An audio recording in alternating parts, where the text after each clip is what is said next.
So guys, इस video में हम लोग फिजिकल फार्मास्यूटिक्स 2 के यूनिट 1 के लास्ट 25 क्वेश्चन देखेंगे जो कि बहुत ज़्यादा इंपॉर्टेंट है आपके एग्जाम्स के लिए। तो स्टार्ट करते हैं फर्स्ट क्वेश्चन से।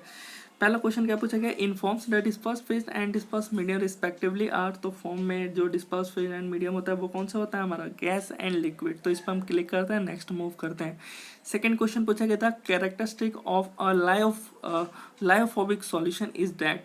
तो लायोफोबिक सॉल्यूशन के बारे में हमें मालूम है, अगर आपको कहीं करेक्ट ना मालूम हो तो नेगलेक्ट कर सकते हो, जैसे कि मैं अभी कर रहा हूँ। जैसे देख सकते हो, इलेक्ट्रोलाइट अगर हम लोग इसके सॉल्व में ऐड करते हैं तो क्या होता है, इंड्यूस स्टेबलाइजेशन, नहीं स्टेबलाइजेशन नहीं होता। सेकंड क्या है, इट इज़ रिवर्सिबल, नहीं ये रिवर्सिबल भी नहीं होता। और यहाँ पे गाइस देख सकते हो, particle have high electric charge, अगर आपको नहीं मालूम हो तो लास्ट ऑप्शन पे आते हैं। Viscosity increases by the presence of particle, नहीं। जब डिस्पर्स फेज को हम लोग जब डिस्पर्स मीडियम में मिक्स करते हैं तो उसकी विस्कोसिटी सेम होती है, तो इसकी वजह से जो करेक्ट ऑप्शन क्या हुआ वो होगा सी। तो गाइस इस टाइप से आप नेगलेक्ट कर सकते हो अगर आपको करेक्ट आंसर ना मालूम हो तो। नेक्स्ट क्वेश्चन क्या है, hydrosol refer to a system in which the dispersed phase and dispersed medium respectively are. Hydrosol के बारे में पूछा गया, तो नाम से ही पता चला है, हाइड्रो मतलब वाटर और सोल मतलब सॉलिड। तो यहाँ पे कौन सा होगा ऑप्शन में, तो ऑप्शन में होगा C, solid and water. Next क्या है, electrodialysis is used when impurities in a solution are. तो गाइस बहुत ज़्यादा इंपॉर्टेंट ये क्वेश्चन है। तो गाइस जो इलेक्ट्रोडायलिसिस में हम लोग इलेक्ट्रोलाइट्स का यूज़ करते हैं और उसके ऊपर जो चार्ज होता है यही क्या करता है, इम्प्योरिटी से अलग करता है। जो इलेक्ट्रोलाइट के ऊपर चार्जेस होते हैं, एक कैथोड और एक एनोड, तो वही। तो गाइस मेन इसका कौन सा होगा इसके अंदर, तो इसके अंदर होगा इलेक्ट्रोलाइट, सी, सिंपल सा है। Under ultra microscope colloidal particle appear as. तो मालूम ही है, इसका अल्ट्रा माइक्रोस्कोप के बारे में पूछा गया है। बहुत सारे स्टूडेंट्स को मालूम हो और कुछ स्टूडेंट्स को नहीं मालूम हो, उनको हम बता देते हैं। जो बैकग्राउंड होता है वो डार्क और ब्राइट हमें दिखते हैं उसके अंदर, तो जो ऑप्शन होगा वो ए होगा। अब यहाँ पे सिक्स्थ क्वेश्चन क्या है, which of the following properties is extensively applied for determining the molecular weight of polymer. तो गाइस यहाँ पे जो सिक्स्थ क्वेश्चन है, सिक्स का आंसर गाइस अगर मैं बताऊँ तो इसका है ऑस्मोटिक प्रेशर। इसका गाइस फॉर्मूला भी है, बहुत टाइम फॉर्मूला भी पूछ लिया जाता है। तो इसका फॉर्मूला होता है pi equal to C R T. तो यहाँ पे मैं लिख देता हूँ pi equal to C R T, जिसमें जो पाई होता है ये ऑस्मोटिक प्रेशर होता है और जो सी होता है इसको हम जनरली मोलैरिटी कहते हैं। ये होता है कंसंट्रेशन होता है सॉल्यूट का सॉल्वेंट के अंदर, और आर क्या होता है, गैस कांस्टेंट, और टी टेम्परेचर। तो इस वजह से इसका जो आंसर है वो है ऑस्मोटिक प्रेशर। अब यहाँ पे पूछा गया है aerosol is the reverse of. Aerosol के बारे में पूछा गया है, जो कि में भी आ जाता है क्वेश्चन इस टाइप के भी, सिंपल सिंपल से। तो एरोसोल के अगर हम बात करें तो इसमें जो डिस्पर्स फेज लिक्विड होता है, डिस्पर्स मीडियम गैस होता है। बट अगर इसके रिवर्स की हम बात करें तो इसमें डिस्पर्स फेज गैस होता है और डिस्पर्स मीडियम लिक्विड होता है। तो इसका ऑप्शन कौन सा होना चाहिए, तो इसका ऑप्शन होना चाहिए बी। अब यहाँ पे नेक्स्ट क्वेश्चन है 8, in the determination of the gold number of a protective colloid the end point is indicated by.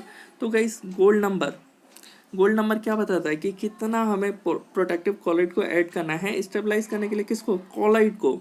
तो वो कैसे डिटेक्ट होता है कि कितना कॉलॉइड जाना चाहिए, तो उसके लिए हम एंड पॉइंट देखते हैं। और एंड पॉइंट गाइस देखने के लिए ना हमें कलर देखना पड़ता है कि अच्छा ये कलर आ चुका है। तो ऑब्जर्विंग द कलर चेंज, जैसे ही वो कलर चेंज का हमें आ जाता है कि हाँ इस कलर में चेंज हो जाएगा, तो समझ जाते हैं वो उसका एंड पॉइंट है। और इतना ही प्रोटेक्टिव कॉलॉइड जो है वो जाना चाहिए, और जितना जाना चाहिए वो हमारा क्या है, गोल्ड नंबर है। तो इस टाइप से ये सी हो गया।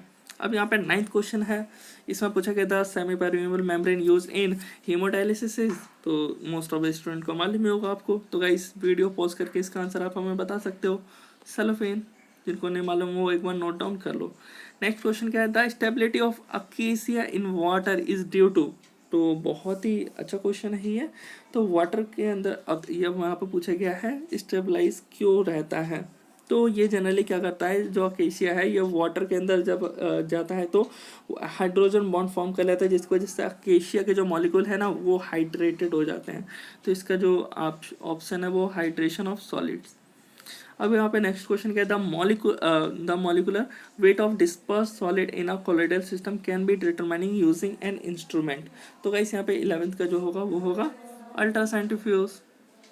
नहीं मालूम तो नोट डाउन करके रख सकते हो। when the size of particle is less than 1 nanometer then it is called, तो इसका भी हमें मालूम है गाइस 12th का क्या होगा, मॉलिकुलर डिस्पर्सन, मॉलिकुलर डिस्पर्सन होगा ना गाइस। फिर ठीक है। अब यहाँ पे जो नेक्स्ट क्वेश्चन क्या पूछा गया, the movement of colloid particle through a liquid under the influence of electrical field is. 13 question जो कि बहुत ज़्यादा इंपॉर्टेंट है गाइस, और इसके अंदर गाइस जो पूछा गया है electrophoresis, electroosmosis, electrochemical reaction, electrolysis. So guys आप हमें कमेंट करके बता सकते हो कि इनमें से कौन सा होगा। तो गाइस क्या होता है ना, इलेक्ट्रोफोरेसिस के अंदर जनरली जो होता है वो इलेक्ट्रोलाइट्स का यूज़ किया जाता है, जिसके अंदर चार्जेस होते हैं, एक तरफ कैथोड और एनोड होता है, जिसमें जो कॉलिडल पार्टिकल होता है ना वो अपोजिट मूव करता है इलेक्ट्रिकल फील्ड के प्रेजेंस में। तो इसका जो करेक्ट ऑप्शन है वो होगा, वो इलेक्ट्रोफोरेसिस होगा। अब इन सब के बारे में बताने लग गया तो थोड़ा ज़्यादा टाइम लग जाएगा, इस वजह से मैं थोड़ा करेक्ट जो आंसर है उसके बारे में थोड़ा एक्सप्लेन कर देता हूँ आपको। The potential difference develop when particle settle under the influence of gravity is called. तो हमें मालूम है गाइस इसका भी आंसर बहुत ही सिंपल है, एकदम ईजी है, इसका आंसर तो आप बिना पढ़े ही दे दोगे। तो यहाँ पे देखो गाइस सेडिमेंटेशन पोटेंशियल, जिनको नहीं मालूम, हमें मालूम है सेडिमेंटेशन क्या होता है। सेडिमेंटेशन में क्या होता है, पार्टिकल का नीचे आते हैं ग्रेविटी से। तो नेक्स्ट क्वेश्चन क्या है, when distance between the particle are large the particles experience attractive force and aggregates are form, this is known as. यहाँ पे प्राइमरी दे रखा है पोटेंशियल बैरियर, सेकेंडरी मिनिमा और इंटर पार्टिकल डिस्टेंस। तो गाइस इसका आंसर क्या होगा, तो गाइस इसका आंसर के लिए मैं आपको बताऊं, अगर जिसने पढ़ रखा है उनको मालूम होगा कि DLVO थ्योरी के अकॉर्डिंग जो कॉलोइडल सॉल्यूशन में जब हम इलेक्ट्रोलाइट को ऐड करते हैं तो स्टार्टिंग में कोई इफेक्ट शो नहीं होता, बट जब हम कंटिन्यूअस बार बार डालते रहेंगे तो क्या होगा, उसके बाद जो कॉलोइडल पार्टिकल्स जो है वो लूजली एग्रीगेट होने लग जाएंगे आपस में, लूजली एग्रीगेट, ऐसे नहीं कि स्ट्रॉन्ग एक ही जगह पे चिपकेंगे नहीं, आराम से वो लूजली एग्रीगेट हो जाएंगे, जिसकी वजह से अगर हम लोग उसको लेकर के मिक्स करेंगे ना तो इधर उधर फैल जाएंगे, उसी को हम लोग सेकेंडरी मिनिमा कहते हैं। और प्राइमरी मिनिमा बाद में आता है, पहले इसके अंदर सेकेंडरी मिनिमा आता है DLVO थ्योरी के अकॉर्डिंग। और उसके बाद अगर कंटिन्यूस ऐसे ही हम इलेक्ट्रोलाइट ऐड करेंगे तो वो एक जगह पे फिक्स हो जाएगा, उसको हम प्राइमरी मिनिमा कहते हैं। तो गाइस यहाँ पे एग्रीगेट के बारे में पूछा गया तो वो है सेकेंडरी मिनिमा। प्राइमरी मिनिमा में एक ही जगह पे रुक जाते हैं पार्टिकल्स जो कोलाइडल के होते हैं।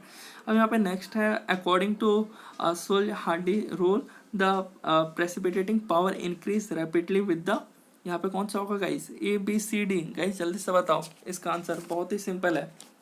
हार्डी रूल ने क्या बताया, प्रेसिपिटेशन पावर जो होता है वो डायरेक्टली प्रोपोर्शनल किसके होता है, वैलेंसी और चार्ज ऑफ आयन के। तो इसके अकॉर्डिंग कौन सा होगा, ए होगा।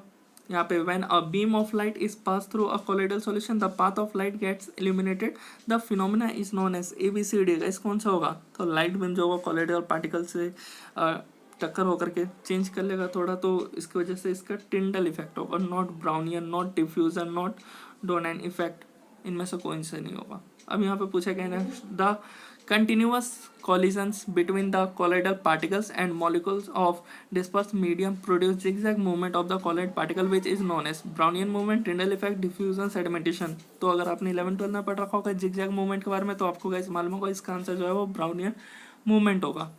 नेक्स्ट क्वेश्चन की ओर मूव करते हैं। 19 में क्या है, the protective ability of colloid is measure at.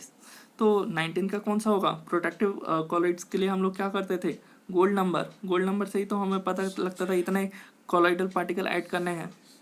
तो यहाँ पे नेक्स्ट करते हैं 20 क्वेश्चन है। 20 क्वेश्चन में क्या है कि if the gold number is less than protective colloid will be, क्या होगा, तो 20 का जो आंसर होगा वो होगा मोर, ज़्यादा होगा। अब यहाँ पे नेक्स्ट क्वेश्चन क्या है, in sol the disperse phase and disperse medium are. तो सॉल्यूशन में पूछा गया disperse phase and disperse medium are solid and liquid, liquid and liquid, solid and solid और लिक्विड एंड गैस। तो इसका जो करेक्ट ऑप्शन है वो कौन सा है, सॉलिड एंड लिक्विड। सो पहला वाला है। यहाँ पे होमोजेनियस फेज के बारे में पूछा गया जो कि true solution having size range कितना होना चाहिए, तो इसका जो होना चाहिए वो है लेस देन या greater than.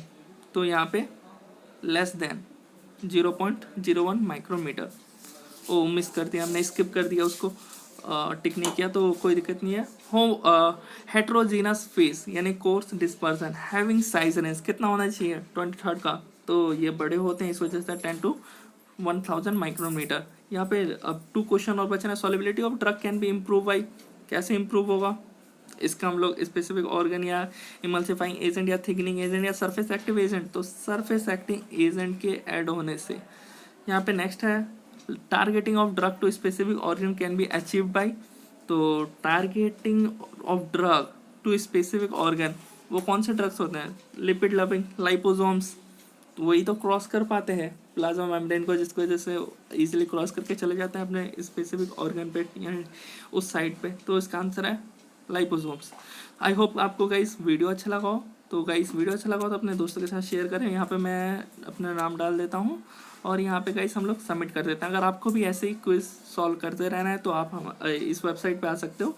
Link is in description. Many units question are available like physical pharmaceutics, pharmacology, pharmacognosy, organic chemistry.